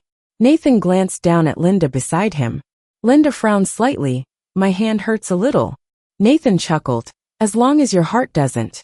It's not worth it, he said nonchalantly, as if commenting on something trivial. Linda paused, realizing he was checking on her feelings, then smiled. I've moved on from him long ago. I'm just angry. Nathan acknowledged with a nod and glanced at his watch. It's getting late. Get some rest. Linda nodded. As Nathan turned to leave, Linda quietly said, I'm sorry for what happened today. And thank you. Her voice was soft and sincere, and a subtle smile appeared on Nathan's lips. You're welcome. That evening, when Nathan returned to his villa and opened the front door, he saw his mom on the sofa, chatting on the phone. She looked at him occasionally, smiling as she nodded. Nathan didn't understand but didn't ask. He was about to head upstairs when his mom called him over to sit down. Reluctantly, Nathan walked toward the living room. Mom, what's up? His mother glanced at him. You haven't told me yet if you were satisfied with the person I asked you to meet today. I've known her mom for ages. She's a lovely girl, with a great job, she said with a smile. Since you came home this late, you must have had a good time, right? Nathan couldn't help but think of Linda. Their first meeting was on a flight when he saw her tirelessly saving a preterm baby, even when her hands were shaking. He remembered her face and respected her dedication. Tonight, he felt like he truly got to know Linda. As he thought about it, his mom's questioning voice broke through again, and he blurted, "It was good." Unexpectedly, his mom replied happily, "That's great. Don't forget to bring her home in a couple of days." Nathan frowned, realizing what he said. "Mom, she hasn't agreed to date yet." His mom gave him a look. "Can't you invite someone over for dinner?" Nathan thought about it, and realized he'd have to see if Linda was available and interested. Nevertheless, dealing with his mother was always his weak suit. "Let's see," Nathan said ambiguously, standing to go to his room. "I've got a video meeting for work. Good night, Mom." He left, and his mom was stunned for a moment, almost wanting to say more, but Nathan was already upstairs. After his meeting, Nathan closed his laptop and couldn't help thinking of his mom's words. Linda's determined figure flashed in his mind. Despite the suddenness of their encounters, he found himself slightly smiling. He didn't like surprises, but with Linda, it seemed okay. A week later, Linda, with a gift she'd prepared weeks in advance, went to Clara's birthday party. Among the guests were many high school friends. Naturally, people asked about each other's lives, and one friend was shocked to hear Linda was divorced. "You worked so hard to be with David, married him, and now you're divorced?" Clara clicked her tongue. "I didn't know David well before. He seemed perfect and untouchable, but now, not so much." Everyone sensed gossip and eagerly asked for details. "You were so into David back then, why the divorce? I thought you guys would at least have a child by now," another remarked. Linda took a sip of wine, sighing as everyone's eyes focused on her. She vaguely answered, "Really, we just lost feelings and couldn't go on." She didn't want to expose their private matters in front of everyone, not wanting to embarrass David or herself. Luckily, the conversation shifted to school memories, and they celebrated Clara's birthday, momentarily forgetting unpleasant things. By the end of the party, Linda was slightly drunk. Others gradually left, either being picked up or driving home.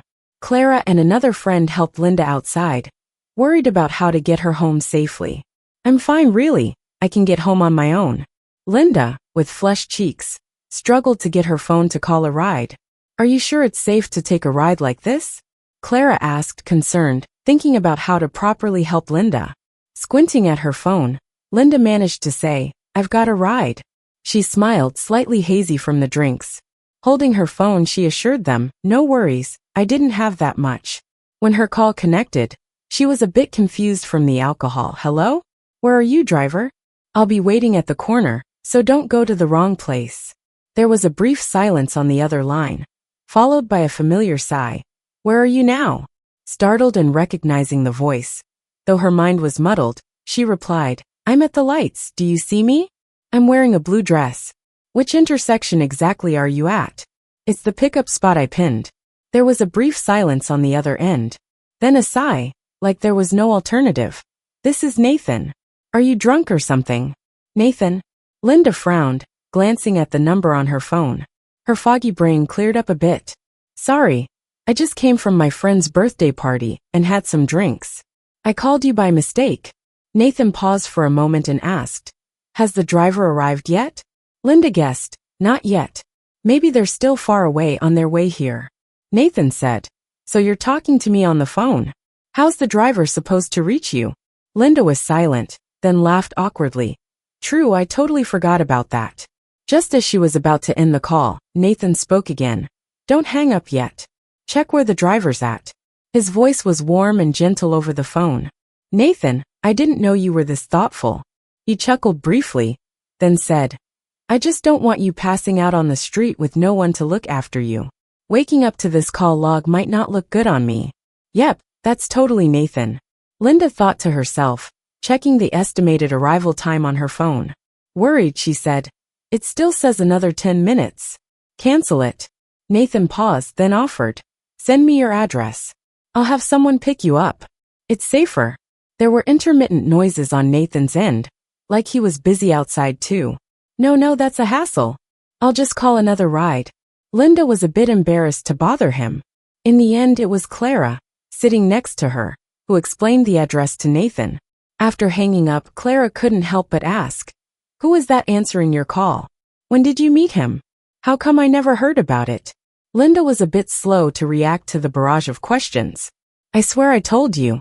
Linda hiccuped, squinting slightly as she sat with Clara by the roadside. It's that guy my mom set me up with last week. That's who it is. 15 minutes later, a Maybach pulled up by the sidewalk. Nathan got out to see Linda in a light blue dress, resting her head on her hand, waiting with her friend. He walked over and took one look at Linda, who was flushed and dazed. Then he turned to Clara, who was still sober. I'll give you both a ride home. Clara scrutinized Nathan briefly, finally reassured. She waved her hands. No need, no need. I can get myself a ride. Just make sure she gets home safely. Nathan didn't insist, just nodded. All right. I'll make sure she calls you once she's home. Clara nodded in agreement and left. Why do you come too? Linda looked at Nathan, surprised. Weren't you sending someone else? Considering how busy Nathan usually is. Close by, on my way. Nathan replied casually. Linda gave a small "oh," then tried to stand up, swaying slightly. Her high heel twisted, and she stumbled toward the concrete. In a heartbeat, she fell into warm, steady arms. Watch it. Nathan caught her, his cool voice sounding at her ear. Feeling dizzy, Linda couldn't help but lean toward something cool, resting her head against Nathan's tailored suit jacket. The cool, smooth fabric soothed her flushed cheeks from the alcohol. Stop it. Nathan mumbled, his voice hoarse. He lifted Linda and carried her toward the car. The driver hurried to open the back door for them. Heading to the villa, or this lady's home? Nathan hesitated. Linda was quite drunk, and there'd be no one to look after her at home. Her place was busy too. Seeing him drop her off drunk wasn't ideal. Nathan made a quick decision. To the villa. He paused, recalling something. Call and have the cook prepare some hangover soup. The driver nodded, shutting the door. Nathan laid Linda gently on the seat, preparing to sit back. Linda, however, clung tightly to his tie, refusing to let go, making him lean closer. Drunk Linda was much bolder than usual. Nathan knew she was out of it and didn't forcefully pull his tie away, only gently reminded. You're holding the wrong thing. Let go. Linda frowned, displeased being corrected, and tugged harder, bringing Nathan closer. His deep, mesmerizing eyes grew larger in her view. Linda's breath hitched, so handsome. Nathan's eyes narrowed slightly, his long, elegant fingers tapping the privacy glass between them and the driver. 2 crisp taps. The driver, wise to the situation, closed the glass and pulled down the curtains. Linda muttered, Nathan, I want to get home faster. Okay. He soothed, comforting her. Nathan, I want to take off my heels. I'm so tired. Okay. He cradled her ankle carefully, clumsily removing her shoes. His large hand easily encircled her ankle, radiating warmth. Though she was in a long dress, Nathan still covered her with a light blanket. Nathan. Yes. Nathan didn't say a word. In the dim car light, his eyes were downcast. His long lashes cast a nice shadow on his eyelids, masking his emotions. His features were deep, with a high nose and perfect lips. His face was so perfectly put together that anyone would take a few extra glances. Linda couldn't help herself. She reached out, cupping his face, admiring him from different angles. She couldn't stop the thought that slipped out. Damn, how can anyone be this good-looking? Nathan's Adam's apple bobbed as he caught her mischievous hand, his brow furrowing slightly. He sighed, really, you should stop drinking. You know how much you can handle, right? It's dangerous to get drunk and take a cab. Linda, eyes bleary with alcohol, was focused entirely on Nathan's amplified handsome face. It was flawless. From looks to personality, everything about him was flawless. He hadn't said anything definitive, but she could feel it. Nathan cared about her and her safety. Maybe their relationship could move forward, but she wasn't sure what Nathan thought. Linda's mind was a jumble, clouded by all sorts of thoughts. She wasn't really listening to Nathan, just noticed his lips moving. She frowned slightly, placed her finger over his lips, and whispered Nathan shh. Her finger, cool and gentle, pressed against his lips, softly caressing. Yep, they were really soft. Nathan's voice stopped abruptly, surprise filling his eyes. Linda smiled there, peace and quiet. She'd barely touched his lips, and the noise around her faded. So simple. Nathan was a bit stunned.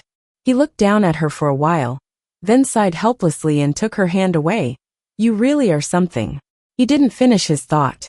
Linda settled down, drifting into a sleepy haze, eyes closed like she'd fallen asleep. The car stopped at the villa's door. Nathan carefully got her out, handling her with care, her high heels dangling from 2 fingers, and carried her inside steady and sure. His chest was broad and his arms strong, giving a comforting embrace. Linda snuggled into him, listening to his steady heartbeat. With each breath, the faint scent of pine from Nathan enveloped her. She felt even more intoxicated. Linda, eyes closed, tugged at his collar, muttering, "You smell so good, Nathan. Really nice."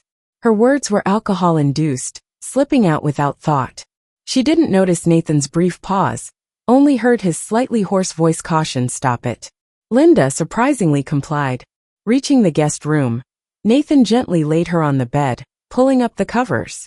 Just then, the housekeeper brought in some hangover soup. "Just leave it there," Nathan instructed, motioning with his chin. The housekeeper paused, nodded, and left. Linda was about to drift off when Nathan spoke. "Drink this first, then sleep.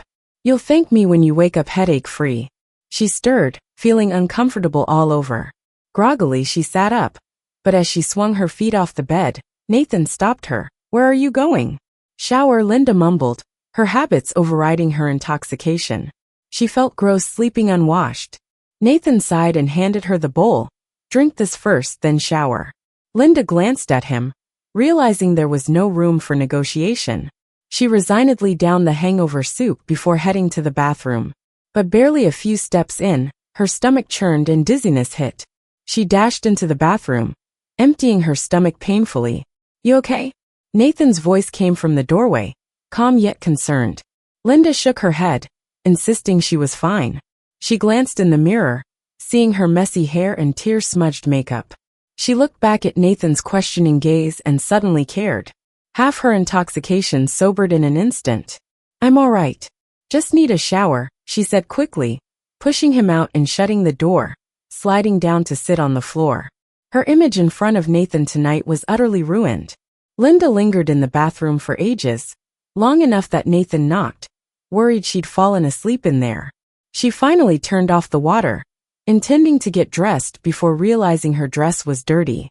She battled internally before awkwardly saying, "I ruined my dress. No clothes to change into. Can you, get someone to bring fresh clothes?" Asking Nathan for clothes felt too awkward, but this seemed the best option her muddled mind could come up with. Silence stretched outside the door, then a sigh. "My bad, shouldn't have missed that. Hold on." She heard Nathan moving about before he knocked softly. She cracked the door, and he handed in a set of black and white clothes. "Just put these on for now," he said, his voice low. The sleeve of his shirt was rolled up, exposing a strong forearm, pale with veins showing. She stared at the clothes and his hand for a moment, uncertain. Seeing her hesitation, Nathan thought she didn't want to borrow his clothes. He shifted slightly outside the door, his voice carrying a hint of nervousness, "They're new. Never worn." Linda blinked, finally taking the clothes. "Thanks," she murmured, her voice small. Linda closed the door and unfolded the clothes. It was just a simple white t-shirt and some athletic shorts, like something Nathan might wear for working out. The style was basic, but the fabric felt really comfy. You could tell the craftsmanship, fit, and logo were expensive, yet Nathan had given them to her as pajamas. Shaking off her thoughts, she quickly changed and walked out to see Nathan sitting on the sofa, legs crossed. He looked casual yet classy, holding a book and casually glancing over it. "Aren't you going to sleep?" Linda asked, noting he hadn't gone back to his room. Without looking up, Nathan replied, "I was worried you'd fall asleep in the bathroom again. If you doze off there, no one's going to fish you out." Linda was at a loss for words, either annoyed or a bit embarrassed. Or maybe the alcohol was still talking because she blurted out, "Boss, with the way you talk. Do you even have friends? Such a nice mouth. It'd be better if you stayed quiet." Finally, Nathan looked up. His gaze tightened a bit as he noticed what she was wearing. His clothes were way too big on her petite frame. Seeing her in them stirred an indescribable feeling within him. Nathan chuckled and closed the book, putting it aside with a careless air. "I don't need a lot of friends." Her complaint seemed to bounce off him like a punch on cotton. Linda gave up, flopping onto the bed, pulling the covers over her head, and said from beneath them, "Whatever. I'm going to bed." Nathan responded, "All right, rest up. Just remember to call your friend first." Once Nathan left, the room fell quiet. Linda peeked out from the covers, recalled Nathan's advice, and grabbed her phone to call Clara to tell her she was safe. After some chit-chat, she hung up. Alone, her head began to spin again, and she felt the fatigue setting in. The bed smelled nice and clean, and she ended up sleeping quite peacefully. The next morning, the warm sun kissed her face, and the hangover hit gently.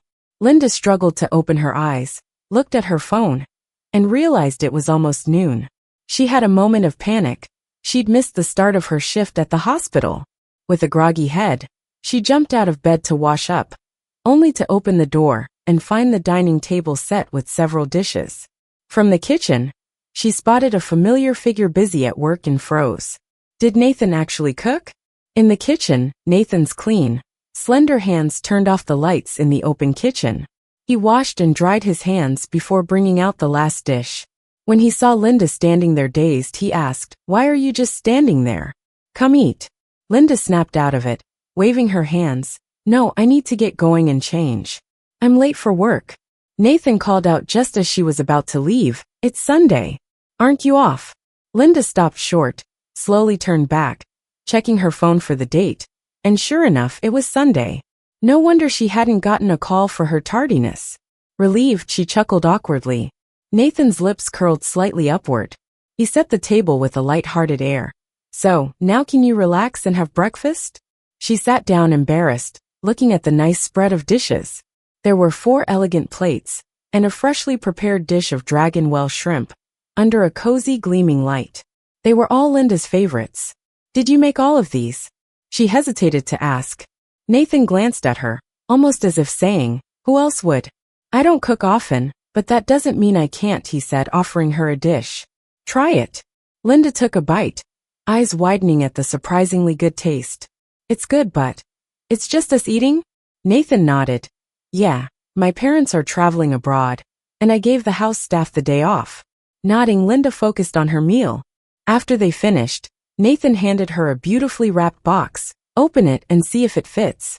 She found a white satin dress inside, shimmering like pearls in the sunlight. Clearly expensive, she had no idea when Nathan had arranged it. "I wasn't sure of your style, so I just had something sent over," Nathan mentioned casually. But the package showed he put some thought into it.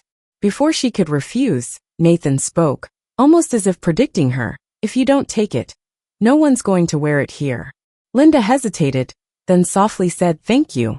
"No need to keep thanking me." Nathan dismissed her gently. Looking at his composed moonlit face, his words brought a wave of warmth over her. But Nathan's next words were, "Just don't mistake me for a rideshare driver the next time you get drunk."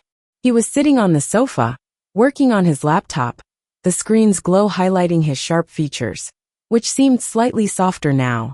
Linda sighed, rubbing her forehead. "That was just an accident. Next time, I won't drink that much or call the wrong number. Sorry for the trouble. I'll treat you to dinner to make up for it next time," she said. Nathan finally looked away from his laptop, glancing at her. "I'm not bothered by it." Linda blinked, caught off guard. "What?" A soft sigh escaped him as Nathan's deep, pleasing voice drifted through the air again. "If it were you, it wouldn't be trouble." Nathan doesn't like unexpected events that aren't planned. He hates any hassle, but with Linda, he always makes an exception. When he realized this, he also started to understand his own feelings. Linda didn't speak. In the silence, it felt like the only sound was her own racing heartbeat. Seeing her stay quiet, Nathan changed the subject, casually asking, "If yesterday's call had gone to someone else, would you have gone with them?" "No way." Linda instinctively refuted, but paused when she saw the satisfied smirk in Nathan's eyes. "Good." Nathan closed his laptop and looked at Linda, as if something just came to mind. "By the way, is that guy your ex-husband still bothering you?" Linda hesitated for a moment before shaking her head. "Not recently. Since that day she left, David hadn't reached out to her again.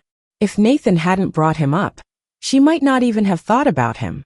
Then what if he suddenly tries to get back with you? Would you give him another chance?" Frowning slightly, Linda replied calmly, That would just annoy me more. She wasn't the type to easily give people a second chance.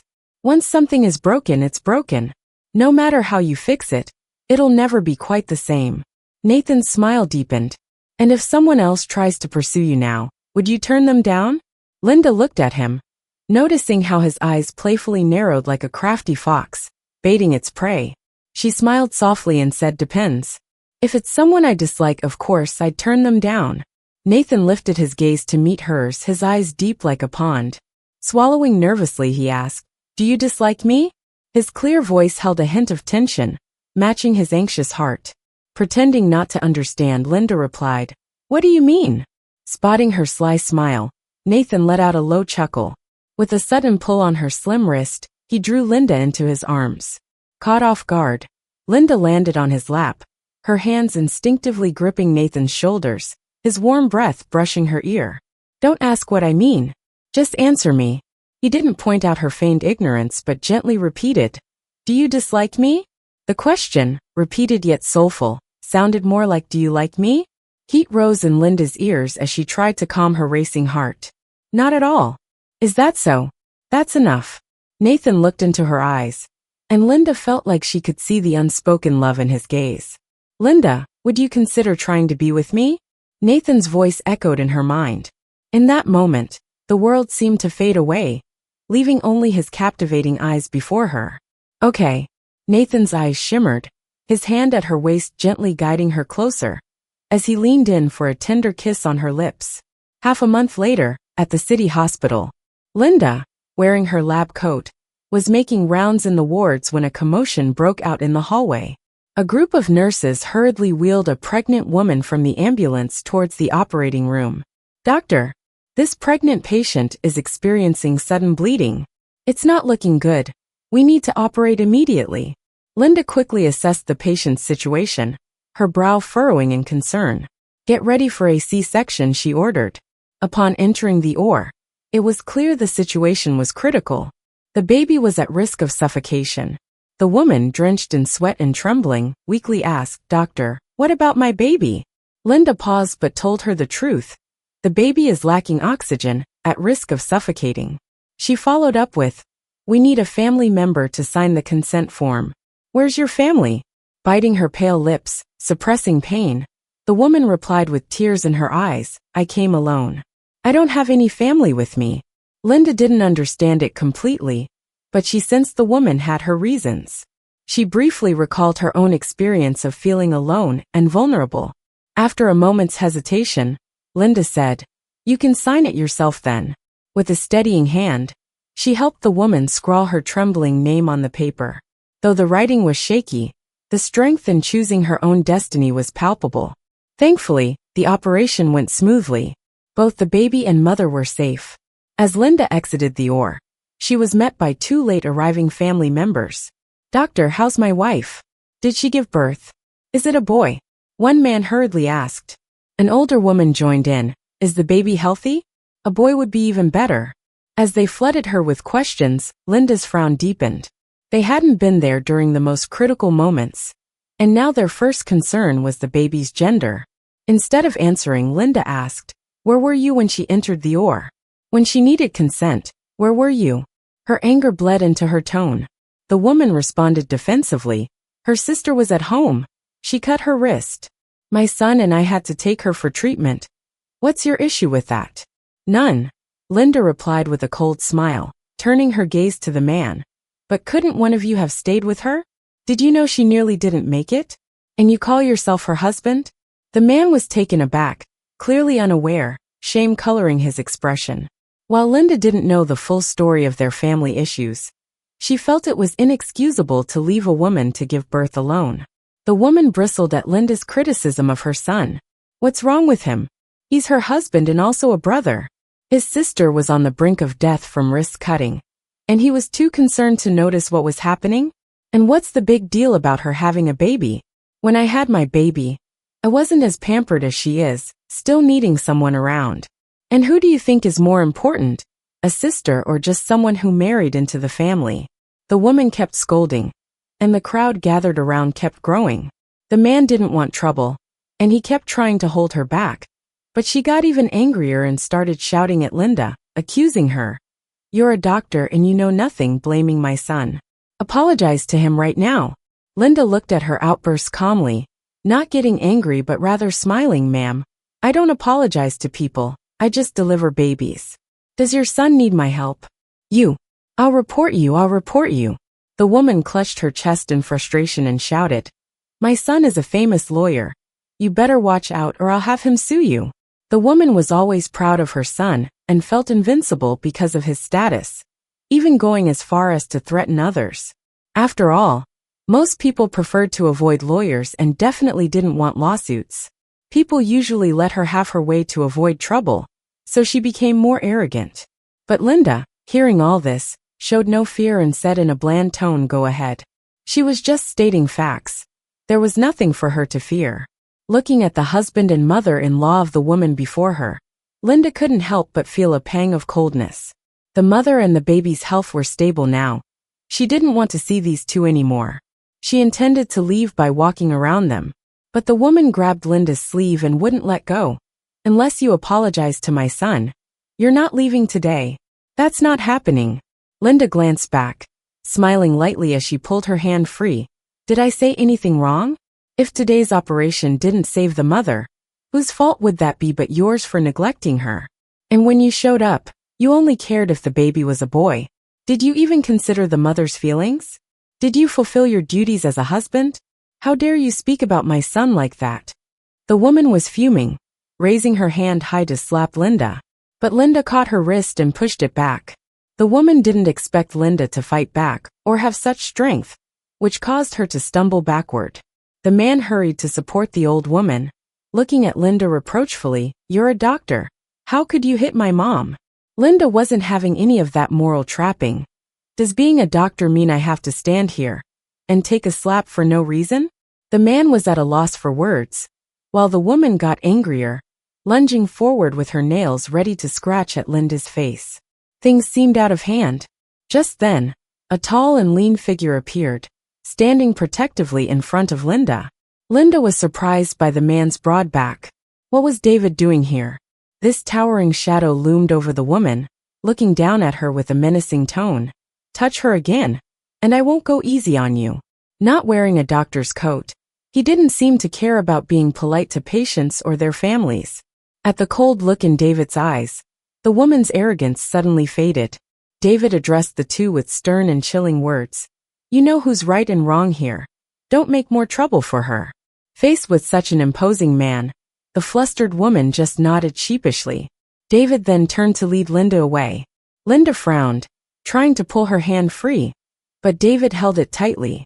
It wasn't until they turned a corner and reached a stairwell that Linda broke free. What are you doing? David looked at Linda without the coldness he showed the other two. Linda, I'm here to win you back. I swear I'll never let you do this alone again. I will. Before he could finish, Linda interrupted him flatly. Sorry, you're too late.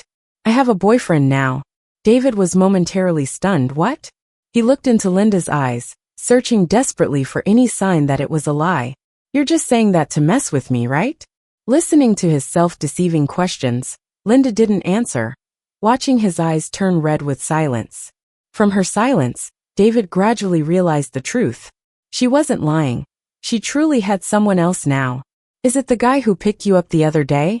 He asked tightly, struggling to accept that she no longer saw him. You don't love me anymore? He always thought that as long as he pursued her and put in the effort, she would forgive him. He never wanted a divorce from her. He always envisioned having a future with her. Yes. Watching him, a person she once passionately loved, now standing in front of her, humbling himself to reconcile, Linda's eyes were devoid of any emotion. I have someone who loves me deeply now, and I love him too. Why? Why him? David's initially composed breathing became labored. Because he cares about me. Ever since they started dating, Nathan had consistently brought her flowers for every formal meeting. No matter how busy, he would make time to reply to her messages, so she wouldn't feel ignored. When he went abroad for business trips, even in different time zones, he'd call to check in on what was happening when he wasn't around. Even on regular social occasions, every time he came back, He brought Linda gifts and surprises. Sometimes it was a late-night snack or a bouquet. Sometimes designer bags and jewelry. Sometimes a stray kitten from the street. Anything she casually mentioned liking often appeared the next day. Such care and attention were things David never showed her. Just because of this, David's hand clenched by his side, filled with an overwhelming sense of unwillingness. Linda, I can change everything from before. I will care about you more than he does, be better than him. Linda's expression turned cold, interrupting him with a frown. You're not him, and you can never be better than him. David, if I had known you never let go of Lily in your heart, I wouldn't have married you in the first place. I did love you, but ever since you repeatedly chose Lily, my love for you has run out. You have the freedom to pursue true love, but you shouldn't cling to the warmth of home while holding on to someone else in your heart. The light in David's eyes faded as Linda's words hit him, like his heart was falling into an abyss with no end in sight.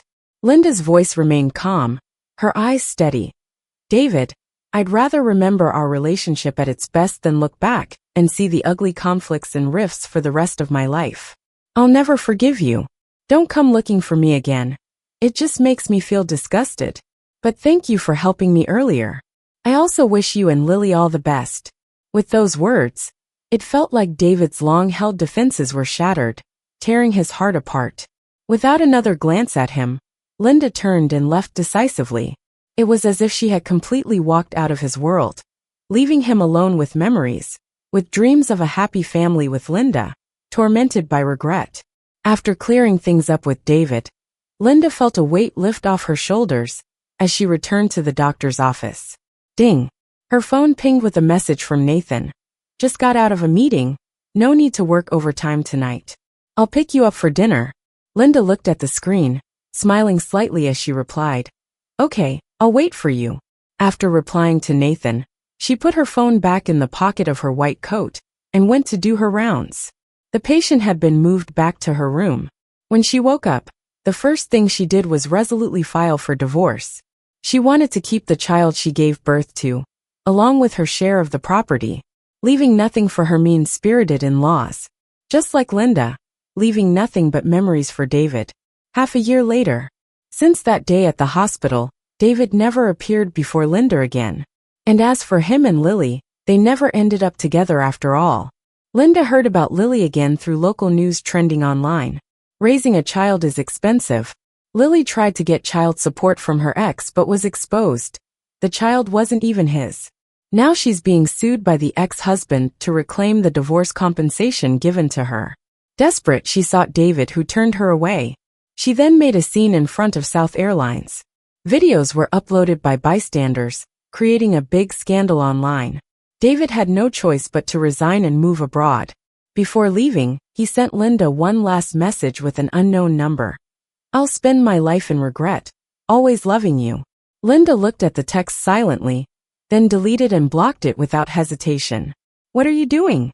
Still not in the shower? Nathan walked out from his study after a conference call, finding Linda still on the couch with her phone, after saying she'd shower 15 minutes ago. Sitting next to her, Nathan pulled her into his arms teasingly. Tell me, which guy is texting you now? Official position, with the grace of a third party. Linda laughed to herself, but didn't say it out loud to Nathan. After all, teasing him too much wouldn't end well for her. She'd be sore and tired the next day. No one, just spam. Nathan raised an eyebrow, his eyes holding a teasing charm. Oh really? I don't believe you. You'll need to tell me all about this spam. He scooped Linda up and carried her to the bathroom. Time flew by, as spring, summer, autumn and winter passed. Linda accompanied Nathan to his birthplace, Paris, France. Nathan held her hand as they retraced the paths and places of his childhood, leaving traces of them together. After a day full of surprises, Nathan took Linda to a white chapel. Linda pushed open the wooden carved doors with her hands. Inside, flowers and candles were arranged beautifully, colorful glass painting casting dazzling lights. Linda stood frozen. Is today some kind of anniversary? I just wanted to give you a perfect day. No anniversary needed. It's perfect. It couldn't be more perfect. Linda's eyes warmed, but not out of sadness this time. This is enough. Nathan looked at her and smiled. Maybe just a little more for it to be perfect. He took out a ring, held Linda's hand, and got down on one knee. From today, this can mark the start of our new anniversary. The end.